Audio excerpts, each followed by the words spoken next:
Next couple of weeks, I encourage you guys to watch, if not performances, but like full-length moments within this dance that we call breaking.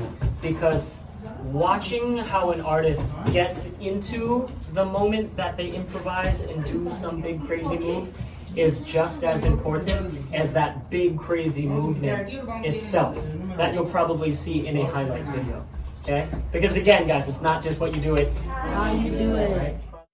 Guys, in the next couple of weeks, we are not going to be having dance class, and I have no doubt that you guys will be at home as you have been, watching on your little devices, maybe videos, maybe breaking events, maybe little highlight reels. And so right now, I want to address, how do we watch footage? Because with this dance and like many other art forms, I think there's a lot left unsaid when you're a kid sitting in your bedroom or on your couch, staring at your phone, going through random clips and highlight reels out there. So the main things that we are going to address now is, how do we watch a full-length battle?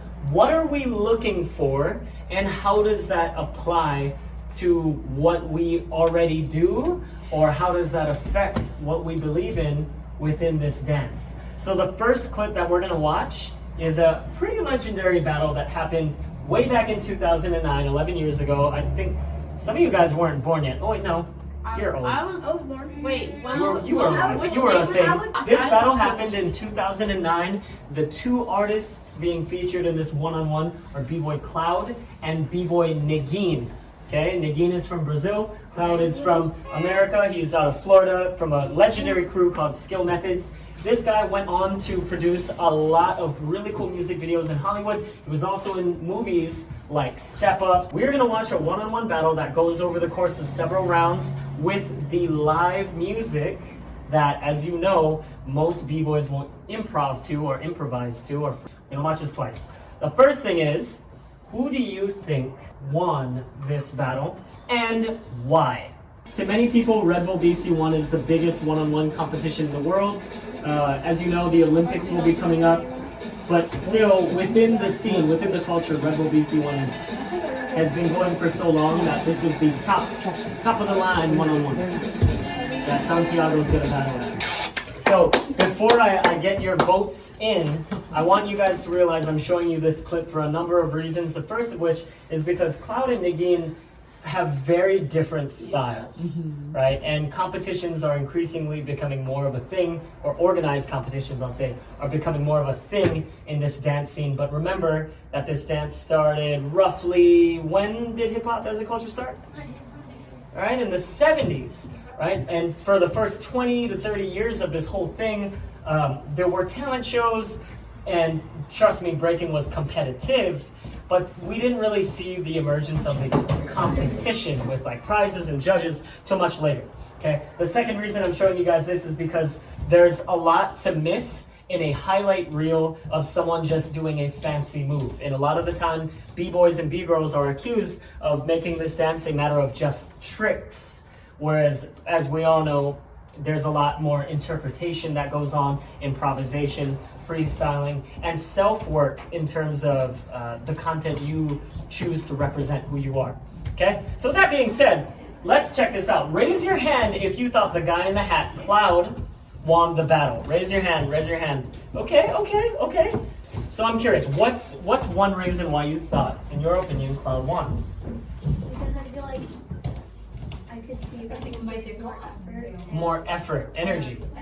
Okay, why else? What do you think? He kept his eye contact. Ooh, he kept his eye contact. She brings up something He was looking at him he was managing to move while maintaining eye contact with his opponent, which was really impressive, actually. Because guys, remember, it's a battle, right? And a battle, like a lot of other things too, it's a conversation. It's not just a matter of performing for an audience or judges even, but like, how are you responding to someone else and showing that, being there in that moment with somebody? That's a good catch. Any other reason why you guys may have thought Cloud won? Yes, why do you think? Because he wasn't quite the whole time doing breaking, he was moving around. He used space. Doing other stuff. Yeah, that's really good. Okay. Santiago, why do you think Negin won, in your opinion? He did a lot of capoeira, I think. So You did. yeah. So, and then I also just like the style more. Yeah, so yeah, that's fair. That's definitely fair. And something that judges you'll hear from a lot, like his style was explosive and it was something that's along your preference. Why do you think he would have won that? I think his moves were more fluid. You thought his moves were more fluid? Okay, composed. Yeah, that's true. He definitely did a lot more spins, a lot more power moves, right? Okay, and so the other reason why we're having this conversation, guys, is that sometimes you'll see one thing out of a battle or a performance or a video, and somebody else will see something entirely different. Or a judge will see something entirely different. And there's something there, I think, as a young person in this dance, or maybe doing any other kind of performing art, where you gotta be open, you gotta learn how to be mature enough to be open, not just to other people's criticisms or praise, but to the level of growth that exists when you can wrap your brains around what someone else saw that you didn't.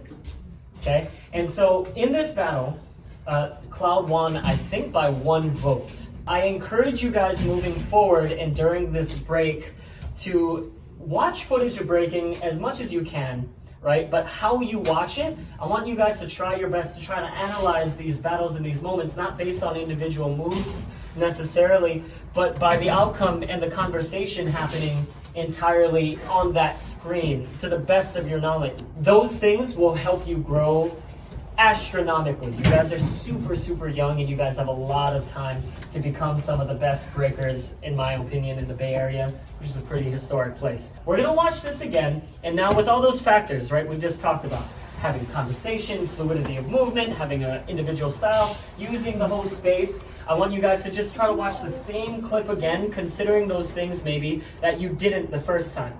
Sometimes your eyes are not ready to see what your brain isn't ready to comprehend. And I think that goes with music as well. That sometimes if your brain isn't, if you're not educated enough or you're not really looking for the right things, you'll miss a lot of what's on screen. Raise your hand if you've ever listened to a song, you didn't really like it, and then a year goes by, you hear it again, you notice something new about it, and it's more interesting to you. You guys ever have that happen? Maybe with a movie even, maybe with a book. I want you guys to also pay attention to how the dancers react to the music and the song changes that occur. Because they're not in control of the music in these instances, in these dances. There's usually standoffs that happen at the beginning of battles because people tend to think going second gives you an advantage because you get to respond. Did anybody see anything different on their second run watching this video? Anybody see anything different? Any moment that they missed previously? Or yes? They did a lot of hand movements. Yeah. At the end when he was doing the process, he was and he dropped the bottle. Yeah, there's definitely a lot of gestures hand-wise, right? And I think that kind of speaks to body language in general, when you're trying to communicate like I am with you guys right now and you're speaking, you can say a lot with your hands. In the next couple of weeks, I encourage you guys to watch, if not performances, but full-length moments within this dance that we call breaking, because watching how an artist gets into the moment that they improvise and do some big crazy move is just as important as that big crazy movement itself that you'll probably see in a highlight video. Okay? Because again, guys, it's not just what you do, it's How you do it. right? So I appreciate you guys. Stay on your emails. I'll get you guys some videos in the next couple of weeks. Please stay safe. Wash your hands, please. Take care, guys.